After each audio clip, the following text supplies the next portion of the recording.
Hello दोस्तों, आपका स्वागत है आपके अपने चैनल टॉप सर में। दोस्तों आज हम आप लोग के लिए जो एसएसटी है ना उसका तीसरा पार्ट लाए हुए हैं, यानी जो सामाजिक विज्ञान है उसका तीसरा पार्ट है। आपसे रिक्वेस्ट है कि वीडियो अंत तक देखिएगा, क्योंकि इस वीडियो में वही क्वेश्चन हम लाते हैं जो आपके एग्जाम में आते हैं। तो चलिए शुरू करते हैं। देखिए, भारतीय संविधान के अनुच्छेद 19 के विषय में लिखिए। क्या लिखना है? तो देखिए इसका आंसर है कि भारतीय संविधान के अनुच्छेद 19 में देश के सभी नागरिकों को स्वतंत्रता का मूल अधिकार दिया गया है। हो गया। चलिए अगला जो क्वेश्चन है, अक्टूबर क्रांति क्या है?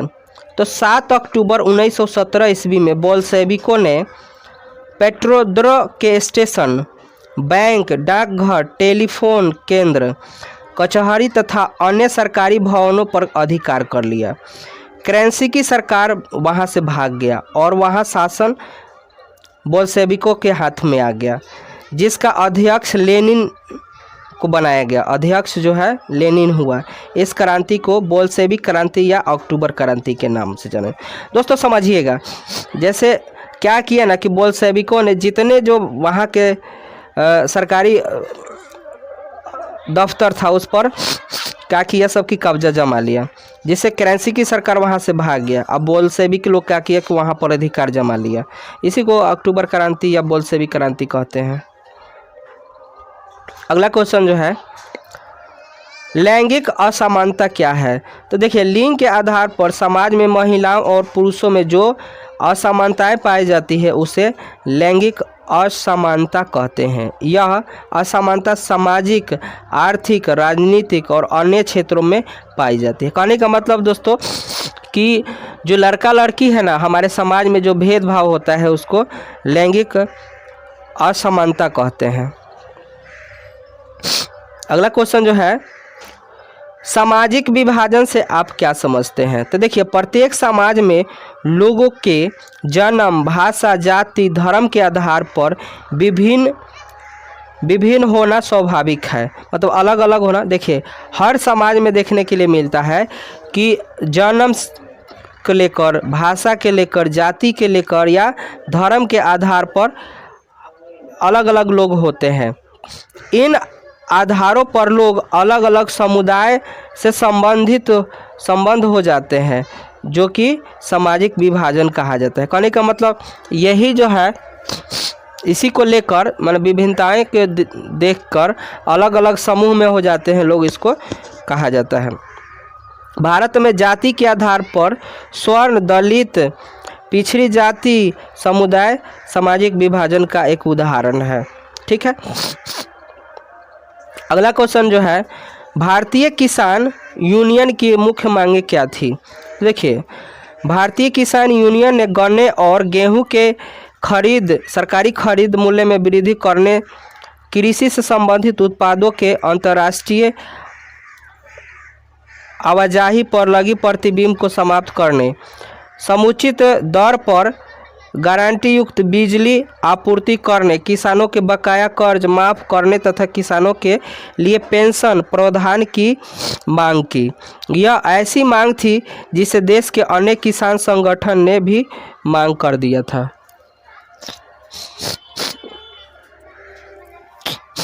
अगला क्वेश्चन जो है,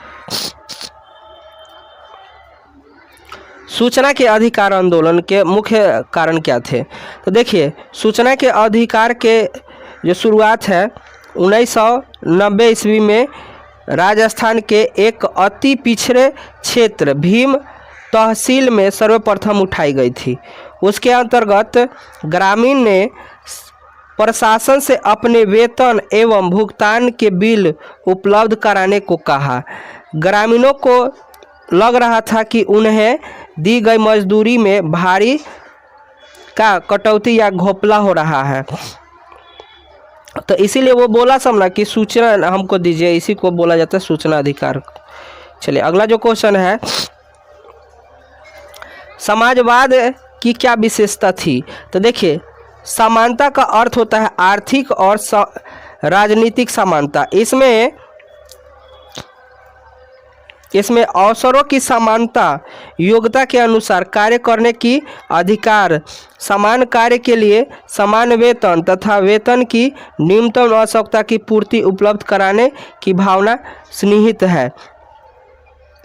और उसका अंतिम जो है लक्ष्य वर्ग संघर्ष का अंत, वर्गहीन समाज की स्थापना करना है। इस उद्देश्य की प्राप्ति के लिए उत्पादन एवं वितरण का साधनों पर राष्ट्र अधिकार की उचित ठहराया गया।